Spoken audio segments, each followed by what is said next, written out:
takes place around anchoring events. These are events that we return back to on a regular basis over the course of a unit. And when I say a unit, I mean between 2 and 4 weeks of instruction. If it's shorter than 2 weeks, kids really can't get an in-depth understanding of complex ideas.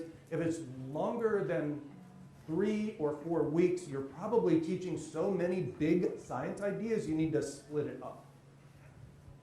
So an anchoring event is a puzzling event or process whose full explanation requires a wide range of science ideas to be coordinated with one another and to be coordinated with evidence. So we've used, I've showed you a bunch there in the video, but we've used things like roller coaster rides. In Washington State, we have Puget Sound, and we have a killer whale population that is declining. And I'll tell you, that is a complex biological problem. Scientists do not know why the killer whale population is declining. Some of our kids have, when we teach a unit on this, some kids think it's the buildup of biotoxins at the top end of the food chain. Other kids think that it's not the whole population that's declining. There's something that's affecting females more than males. So there's all kinds of theorizing by kids, which is fabulous, and why we do complex problems like this. The tanker there, also in the state of Washington, on the far right, there was a case of a young boy who died in the surf off the cold, really super cold part of Washington. He died. This is an actual picture taken from the newspaper. A rescuer came in, pulled him out of the water. Half an hour later, he was resuscitated. He was officially dead. So this was in a unit on homeostasis and how the body maintains its internal workings in spite of drastic changes in the environment. Again, this is controversial, right? The teacher had to prep his students for what they were going to see. But his kids so appreciated and they were so involved in this unit. Again, just a side message, don't shy away from controversial events if they're in good taste. So back to the anchoring event of the wolves in Yellowstone. What happened after the wolves were reintroduced to Yellowstone? I have to say, here's another case where our sophomores in a biology class came up with better questions than the teacher had. Because the kids came up with this version of the question. How was it that so few wolves caused so much of a change in Yellowstone? Because they only introduced in Yellowstone 1 or 2 packs of wolves. How is it that 12 wolves caused huge changes? So here's the changes I'm talking about. When they first introduced wolves, right before they introduced wolves, these were the primary species in Yellowstone. In 1995 or shortly thereafter, they introduced just 2 packs of wolves. This is after they have introduced an apex predator into the system, something that eats everything else in the system, every other mammal anyway. And now the system is more diverse, not more sparse. It has more mammals, it has more birds, more fish, more insects, and more plants, and the rivers are actually a different shape. Look it up. It's How the Wolves Changed Yellowstone. There's a great video on it. Super complex problem. What's the science behind all this? Where do kids actually learn about science concepts? So here are examples of science concepts that you have to weave together in order to understand the world situation. You have to help kids understand population dynamics. They're not going to invent that. Don't get me wrong. Modeling is not about kids just discovering stuff totally on their own. You as a teacher have to introduce the idea of population dynamics. You have to introduce the idea of trophic levels and energy.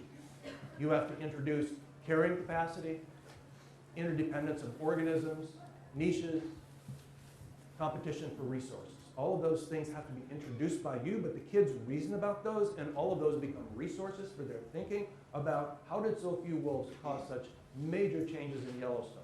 All those ideas have to work together, not one by one by one.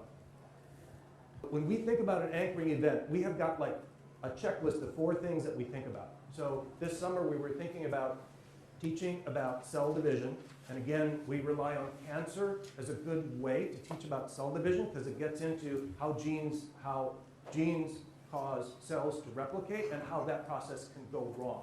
When something goes wrong, usually that makes a better anchoring event. Something does not go the way you planned.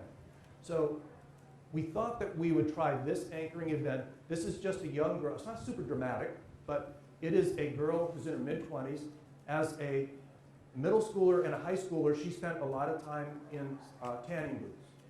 A lot of exposure to ultraviolet rays. She finds this little dot on her nose. This hits pretty close to me because I had exactly that surgery just a few years ago. So the question is, how did I, the girl, get skin cancer from too much sun? How does that happen? And will this kind of cancer spread? She has heard about a lot of kinds. Why will this spread or not spread? So our checkoff list is this a phenomenon? Is it something that happens over time? The answer, yes. It happens over a great deal of time. It's not like the tanker implosion happens in like 2 seconds.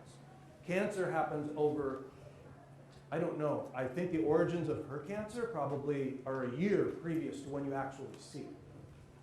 But it is something that happens over time.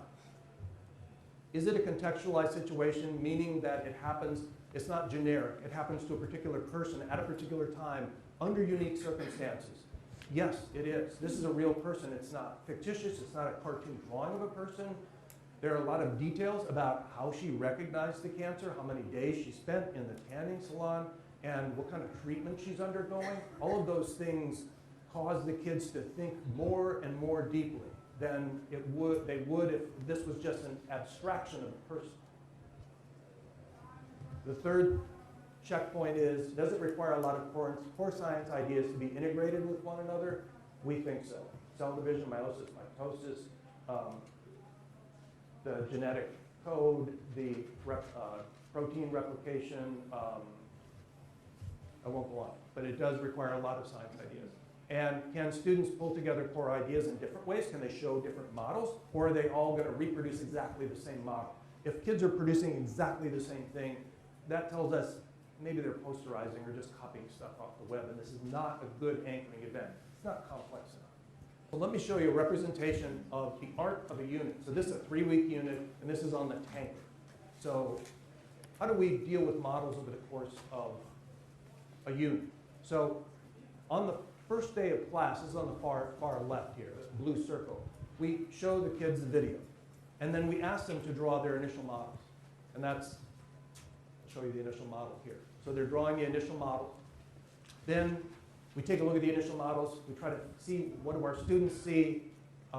Should we adapt any of our upcoming lessons based on what we see? So moving forward, the next lesson might be jigsaw readings on molecular motion. We introduced that idea. Can crushing is a model. You can take a pop can and invert it in cool water after the water's boiled, and it will implode just like the tanker car. So they designed their own investigation there. Then we reach the middle of the unit. In the middle of the unit, we have kids revise their models.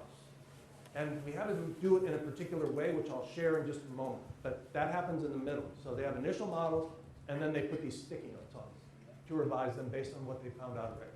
Then we continue through the unit. There's a marshmallow and a syringe activity. Computer simulations we use. We introduce mathematics, and we have them use mathematics. It's more than just at the end. They use mathematics throughout. And then they draw their final models. So this is the art. It's got 3 punctuation points. We've got initial models at the beginning. We revise those models right in the middle.